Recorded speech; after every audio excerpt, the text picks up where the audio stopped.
కొలిచావు. అటువంటి అడి నీ పాదానికి పోతి మంగళము. ఏమిటి ఇవాళ పాదం ఏమిటి? పాదం కనిపించింది, ఆ పాదం మీద బెంగ పట్టేసుకుంది. ఈ పాదం ఇంత కందిపోయింది, ఈ పాదం అవళ కూడా ఇంత కంది ఉండదేమో. అవళ వామనుడి దగ్గరికి వామనుడుగా వచ్చాడు బలిచక్రవర్తి యాగంలోకి. చిన్న పిల్లడు, ఇంకా 7 ఏళ్ళు నిండలేదు. 7 ఏళ్ళు నిండుతున్న సమయంలో ఉపనయనం చేసేశారు వాళ్ళ తండ్రి గారు అతిథి కశ్యపులు. యజ్ఞోపవీతం వేసేశారు, ఒక కృష్ణాజినం వేశారు. చిన్న గొడుగు కమండలు ఇవి పట్టుకున్నాడు. బయలుదేరి ఋషులతో కలిసి వచ్చేశాడు. వచ్చేసి చిన్న పిల్లడు, వీళ్ళు వేదం చదువుతున్నాడు, వాళ్ళు వేదాంత చర్చ చేస్తున్నాడు. వాళ్ళు ఏదో లౌకికమైన మాటలు మాట్లాడుతుంటే వాళ్ళకి సమాధానాలు చెప్తున్నాడు. చిన్న పిల్లడు వస్తున్నాడు. అయ్యా పసిపిల్లడు కానీ భగవద్గీత చేస్తే మనం ఎంత పొంగిపోతాడే. మనం చదివితే ఏం పోతే ఎవరు పొంగిపోరు, కానీ వాళ్ళు 6 ఏళ్ల పిల్లడు 7 ఏళ్ల పిల్లడు భగవద్గీత చదివితే అందరం ఆశ్చర్యపడిపోతాం. అలాగే చూసిన వారంతా ఆశ్చర్యపడిపోయి ముచ్చటపడిపోతున్నారు. బా ఏమీ బాబు ఎంత బాగున్నాడు అని. తిన్నగా బలిచక్రవర్తి దగ్గరికి వెళ్ళాడు. ఆయన్ని మోహపరిచేసింది ఏది? ఈయన ఆ బాల్యం, ఆ రూపం చూశాడు, పరవశం అయిపోయినాడు. బాబు ఏమిలా వచ్చావునైనా, నీకేం కావాలో అడుగు బాబు, ఏది కావాల్సిన ఇస్తాను అంటాడు. అలాంటి పిల్లడు కానీ ఏదైనా వచ్చాడనుకోండి, ఇక్కడ పళ్ళు పెడితే తీసేసుకుంటాను, ఊరుకుంటాను. నా తండ్రి బాబు తీసుకో మరి 2 పళ్ళు తీసుకో చేతిలో పెట్టేస్తాం. ఎందుకని ముద్దు వేసిందంటే మరి మనం ఏది కావాలంటే ఇవ్వాలని ఉంటుంది. అలాగే బలిచక్రవర్తిగా ఆయన మాటలు, ఆయన నడక, ఆయన చిన్న వయస్సు, అందమైన రూపం చూశాడు. అయ్యా నీకు ఏది కావాలి ఇతను బాబు తీసుకో అన్నాడు. నాకేం కావాలి, నాకేం అక్కర్లేదు అన్నాడు. కోరుకో అన్నాడు. నాకేం అక్కర్లేదు, 3 అడుగులు నేల ఇవ్వమన్నాడు. 3 అడుగుల నేల ఇవ్వమంటే వాడికి పాపం జాలి వేసింది. అయ్యో పసివాడికి ఏమిటి తెలుసును. మన వాళ్ళు పసిపిల్లల్ని తీసుకొని గయా గట్రా వెళుతుంటారంటే ఉడికే మీకు తెలుసును, కానీ కథ చెప్తున్నాం.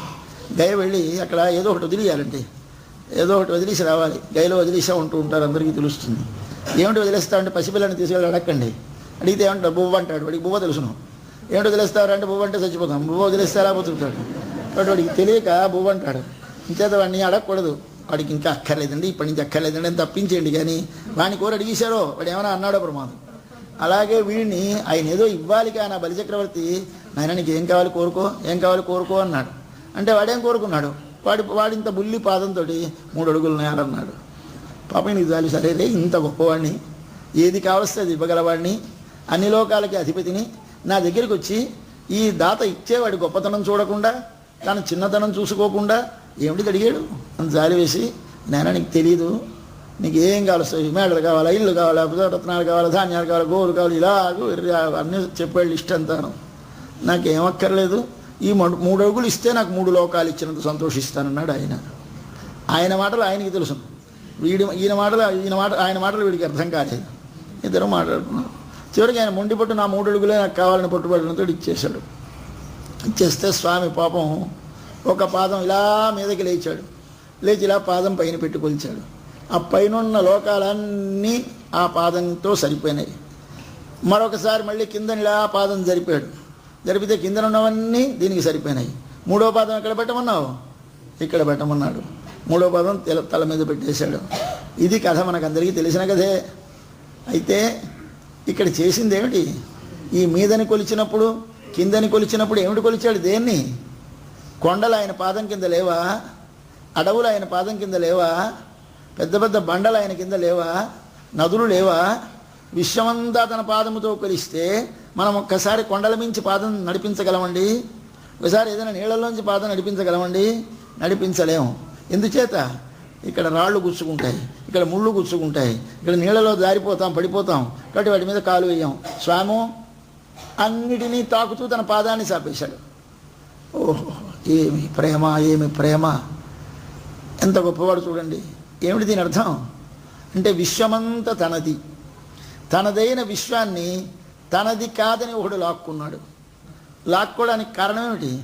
వాడు నేను అనుకుంటే వాడికి చెందిన దానిని నాది అనుకున్నవాడు, వాడికి చెందని వాడిని నేను అనుకున్నవాడు, వీళ్ళిద్దరు వాళ్ళు పెద్ద దొంగలు, గజ దొంగలు. వీళ్ళు లోకంలో వస్తువులు వాళ్ళింట్లో వీళ్ళింట్లో పట్టుకుపోతే గొప్ప దొంగలు కారండి. వాడికి చెందిన విశ్వాన్ని నాదన్నవాడు, వాడికి చెందిన నేను నా అంత వాడిని అన్నవాడు, వీళ్ళిద్దరూ గొప్ప దొంగలు. అలాంటి దొంగతనం చేశాడు. నేను ఇస్తాను నీకు, నేను దానం ఇస్తాను, నాకు భూమి ఉంది ఇస్తాను అంటే నేనున్నాను, నాది ఉంది కదండి, నాది ఉంటే మరి ఇంతకంటే ఏమిటి గొప్పవాడు, మహానుభావుడు అయిన. కాబట్టి వీడికి ఏమిటొచ్చింది? దీనివల్ల అహంకారం వచ్చింది. ఇది మనతోటి మనం పుట్టినప్పుడు మనతో పాటు పుడుతుందండి, మళ్ళీ మనం ఓడిపోయినప్పుడు ఓడిపోతుంది, అంతవరకు ఉంటుంది. ఇది వదలదామని, ఇది వదలడం చాలా కష్టం. ఎంత పండితుడికి వదలదు, ఎంత పామరుడికి వదలదు. పాండిత్యంకి చదువుకుంటే పోయేదిగా, ఇది భగవద్ అనుగ్రహం చేత పోవాలి.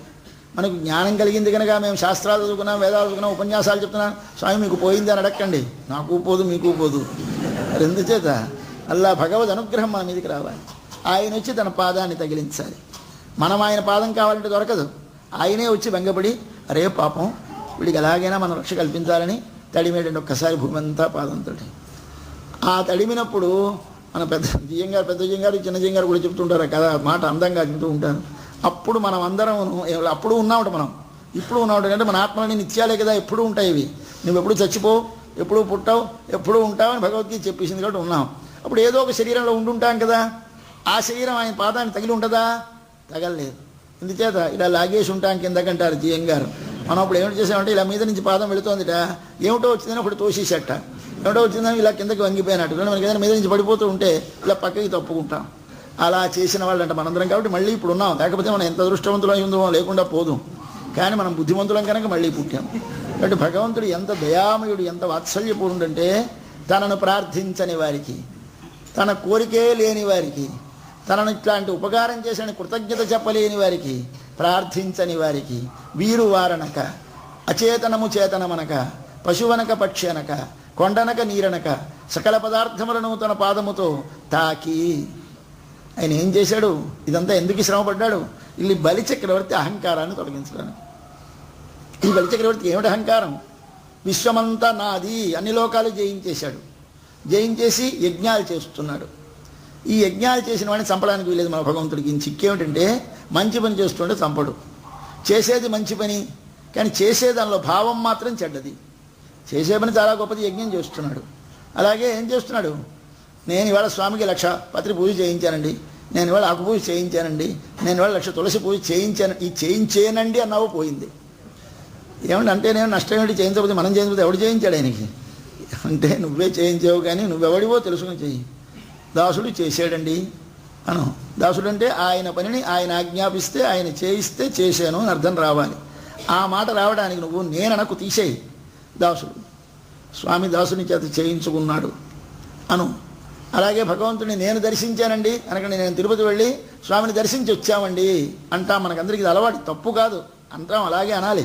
కానీ ఆ మాటకి అర్థం లోపల మాత్రం ఏమనుకోవాలి? నేను దర్శించడమా? స్వామి నువ్వు మాకు స్వామి అనుగ్రహించి ఈరోజు దర్శనం ఇచ్చాడండి. దర్శనం ఇస్తే నువ్వు చూడగలవు, కానీ నువ్వు కోరితే చూడగలవా? కాబట్టి మనకి అటించి రావాలి, ఏదైనా అది గుర్తుపెట్టుకోవాలి. ఇటించి వస్తే అహంకారం, అటించి వస్తే అనుగ్రహం. కాబట్టి ఇటించి వెళ్ళకూడదు, నీకు అటించి రావాలి. ఇది మనకు తెలియకుండా చేస్తుంది ఈ శరీరం. ఈ శరీరంలో ఈయన ఏమిటైనాడు? అన్ని లోకాలను జయించాడు, ఇంద్రాదులందరినీ జయించేశాడు, లోకాలని వశపరుచుకున్నాడు, చేసేవన్నీ ధర్మకార్యాలు, యజ్ఞాలు చేస్తున్నాడు, దానాలు ఇస్తున్నాడు, నేను ఇస్తున్నాను, నేను చేస్తున్నాను అని చేస్తున్నాడు. ఇది ప్రమాదం. దీనితోటి వెంటనే వీడికి పాపం ఇంత మంచివాడు, కొంచెం ఈ కాస్త తీసేస్తే ఎంత గొప్పవాడైపోదుడు అని బుద్ధి పుట్టి ఆయనకి తీయాలని బుద్ధి పుట్టింది. తీయాలని బుద్ధి పుట్టి ఏం చేశాడు? తన దానిని వాడిదానిగా తీసుకున్నాడు కనుక ఒకసారి అది పుచ్చేసుకున్నాడు, ఈ కిందవి ఆ పైవిని. తర్వాత తాను స్వతంత్రుడు అనుకుంటున్నాడు, కావు నా పాదం కింద ఉండమన్నాడు. అంటే దాసుడిని అయిపోయినాడు. కాబట్టి పాదం తల మీద పెట్టాడంటే అర్థం ఏమిటి? తన వాణినిగా స్వీకరించాడు. విశ్వమంతా కొలిచాడంటే అర్థం ఏమిటి? తనవిగా తీసుకున్నాడు. ఎవరికి ఇలాంటి పని చేస్తాడు? ఎవరి యందు తనకు పరిపూర్ణమైన అనుగ్రహం ఉంటే వారికి చేస్తారు. ఎప్పుడు పరిపూర్ణమైన అనుగ్రహం కలుగుతుంది? నీవు మంచి పనులు చేస్తూ ఉంటే. శాస్త్రములలో పెద్దలు మంచివని చెప్పినటువంటి యజ్ఞము, దానము, తపస్సు ఇవి చేస్తూ ఉండు. నేను చేస్తున్నానన్న ప్రమాదం లేదు. కొన్నాళ్ళు చేస్తే వాడంతటా వాడే వచ్చి మనని బ్రతిమాలి నాకు ఇవ్వవా, నాకు ఇవ్వవా అని అడుగుతాడు. ఇలా అడిగాడు ఎవడైనా? అడిగాడండి. ఎవరు అడిగాడు? వామనుడు అడగలేదు, అడిగాడు బలిచక్రవర్తిని. ఈ వామనుడు అడిగిన బలిచక్రవర్తిని, వామనుడు అడిగిన అడగడాన్ని మన కృష్ణుడు అడుగుతాడు. సర్వం నాకు తత్కురుష్వ మదర్పణం అన్నాడు ఈయన. యత్ కరోషి యదశ్నాసి యజ్జుహోషి దదాసియతు యత్ తపస్యసి కౌంతేయ తత్కురుష్వ మదర్పణం. కాబట్టే మనం వామనుడిగా యజ్ఞం చేసిన, రాముడికి ఆరాధన చేసిన చివరి ఏమంటాం? సర్వం శ్రీకృష్ణార్పణమస్తు. అదేమండి వాళ్ళ కోసం చేసి వీడికి అర్పణ ఏమిటి? రాముడి పూజ చేయడమా, కృష్ణుడికి అర్పించడమా? అలాగే సహస్రనామ పారాయణ చేయడమా? శ్రీకృష్ణార్పణమస్తు, విష్ణుర్పణమస్తు అనకూడదు, నారాయణార్పణమస్తు అనకూడదు, అనలేదు. ఇంచేత అడగని వాడికి అమ్మేనా పెట్టదు. పాపం మనవాడు నోరు చాచుకు అడిగాడు, ఏమని నాకు అర్పించవయ్యా తత్కురుష్వ మదర్పణం అన్నాడు కనుక స్వామి ఆయనకే అర్పించండి. ఆ కృష్ణుడికి ముందు వామనుడే మళ్ళీ అవతారంలో కృష్ణుడే పుట్టాడు. ఎందుకు ఈ అవతారాలు వచ్చాయి? మనలోనున్న అహంకారమును తగ్గించడానికి వచ్చాయి. ఇప్పుడు వామనావతారాన్ని మొట్టమొదట మన వాళ్ళు స్మరిస్తున్నారు. స్వామి మాలాంటి అహంకారులు వెనక కొందరు ఉన్నారు, మేము ఇప్పుడు వాళ్ళమే. ఇప్పుడు ఆనాడు బలిచక్రవర్తి, ఈనాడు నేను బలిచక్రవర్తిని. వాడికి బలమున్నదని విర్రవీగాడు, నేను బలమున్నదని విర్రవీగుతున్నాను. వాడికి ఏమి చేశావు? వాడిది అని వాడు అనుకుంటున్నది నాదిని నిరూపించావు, వాడు నా వాడిని నిరూపించావు, నన్ను కూడా అలా అనుగ్రహించవా అని ఒక్కసారి లేవగానే వామన చరిత్ర భావించాలి. భావిస్తూ లేస్తే ఏమవుతుంది? మనం పడుకున్నప్పుడు వదిలేస్తుందండి అహంకారం అనే దయ్యం, మళ్ళీ లేసరికి పట్టుకుంటుంది. లేసరికి లేచారా? లేచేయనండి, స్వామి లేపాడండి అంటామా ఎవడైనా? లేచేయనండి, తనే లేచేట. ఆ స్వామి కానీ లోపల నుంచి వెళ్ళిపోతే నువ్వు పొద్దున లేచుండవే. వాడు లోపల ఉండి రాత్రి నిద్ర పట్టించి పొద్దున లేపాడన్న జ్ఞానం మనకు ఉండదు. ఈ స్థితి కలిగించాలి వాడే, మనది కాదు, మన పెత్తనం ఏమీ కాదు. వాడిని ప్రేమిస్తే వాడే మనలో ఉన్నటువంటి అహంకారాన్ని నిర్మూలిస్తాడు. కాబట్టి అహంకార నిర్మూలనం కోసం వచ్చినటువంటి అవతారం మనకి వామన అవతారం కనుక ఆవాడ స్వామి ఎంత కష్టపెట్టారు లోకమంతా నీ పాదానికి ఆ రాళ్ళు అవి తగిలి. ఎందుకు చేసేవది? బలిచక్రవర్తి కోసం కదా. ఇవాళ మా కోసం కూడా అలాగే మేము చేశాం తండ్రి. ఇవాళ నిన్న హాయిగా మెత్తని పాన్పు మీద గదిలో పడుకున్నటువంటి నిన్ను స్వామి లే లే లే అని లేపిన వాడిని నడిచిరా అని చెప్పి నడిచొచ్చిన ఇంత దూరం నడిచొస్తే ఎర్రబడిపోయిన ఆ పాదంతో అలా కనిపిస్తున్నావు తండ్రి. ఎంత అపచారం చేశాము అందరూ. ఈ ఉలహం అళందాయ్ అడిపోతి, నీ పాదానికి మంగళం. దేనికి మంగళం పాడాలి?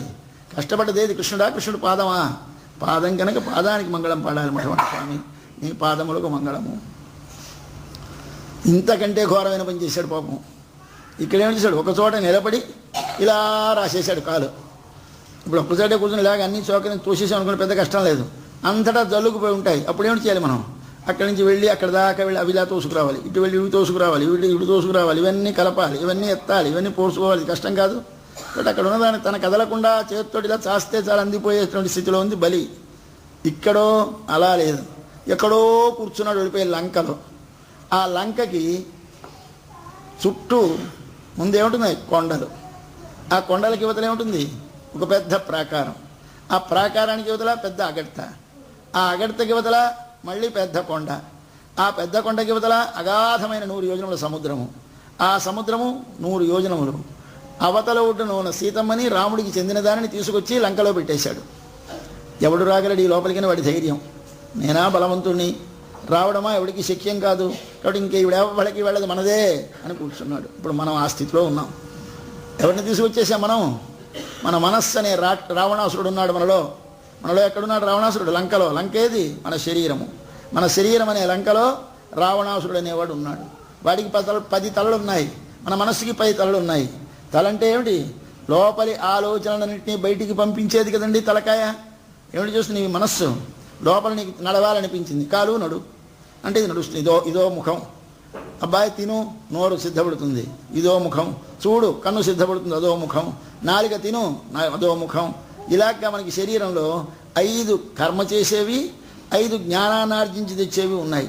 ఈ 10 ఇంద్రియాలు 10 ముఖాలు ఎవరికి? మన లోపల ఉన్న మనస్సుకి. ఈ మనస్సులో అహంకారం ఉంటుంది. అహంకారం అంటే ఏమిటి? నేను.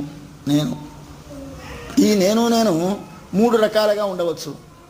సత్వగుణముతో ఉంటే స్వామి నాకు నీ సన్నిధి కావాలి, స్వామి నేను నీ సేవ చెయ్యాలి, స్వామి నేను నీకే చెందిన. ఈ నేనన్నది అలా అంటూ ఉంటాం. ఇది అనొచ్చు. నేను నీకు దాసుడను, అది నేనుంది కదండి, మీరు అనొచ్చండి. స్వామి నాకు నీ సన్నిధి కావాలను, మరి నేను అన్నావు కదయ్యా, తప్పు కదా అంటే ఆ నేను మంచిది, మరే నేను చెడ్డది. నేనే ఆర్జించాను, నేనే సంపాదించాను, నేనే అనుభవిస్తున్నాను, అంతా నాదే అనుకున్న నేను చెడ్డది. ఇవి దేనివల్ల కలుగుతాయి? మన శరీరములో సత్వము, రజస్సు, తమస్సు అనే 3 గుణములు ఉన్నాయి. ప్రతి పదార్థంలో ఉంటాయి, అంతటా ఉంటాయి ఇవి.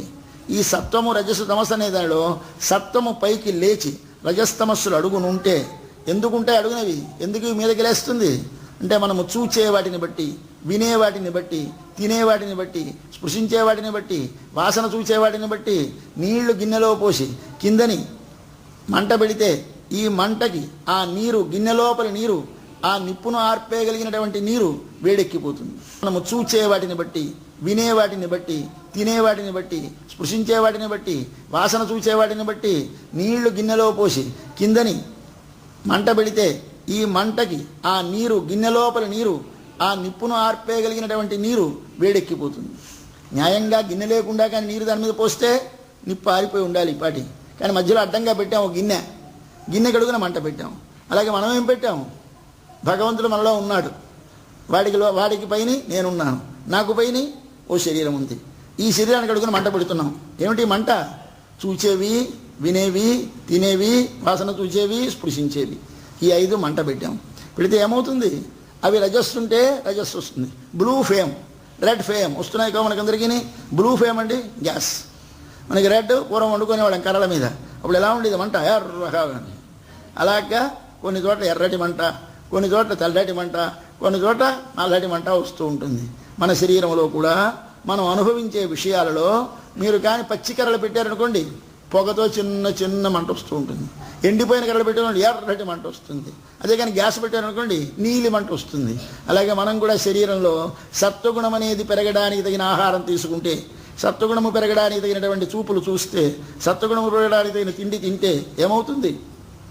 లోపల సత్వగుణము పైకి వస్తుంది, రజస్తములను అడుక్కెళ్తాయి. ఇవి చెయ్యాలి.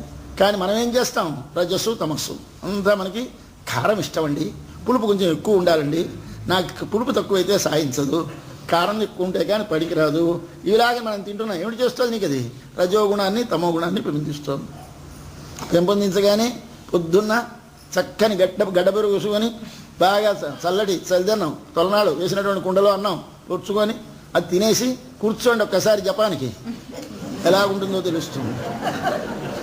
ఏమయ్యా రోజు నాకు నిద్ర రాలేదు, ఇవాళ ఎందుకు వస్తుంది? పుచ్చుకున్న పదార్థం వల్ల. కాబట్టి పుచ్చుకున్న పదార్థంలో ఏముంది? తమోగుణం ఉంది.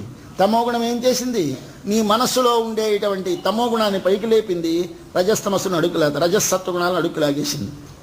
అలా కాకుండా నువ్వు మంచి వారితో సహవాసం చేసి మంచి నడువడి అలవాటు చేసుకొని మంచి ఆలోచనలు మనసులో కలిగించుకుంటే ఏమవుతుంది? నీ మనస్సు సాత్వికమవుతుంది.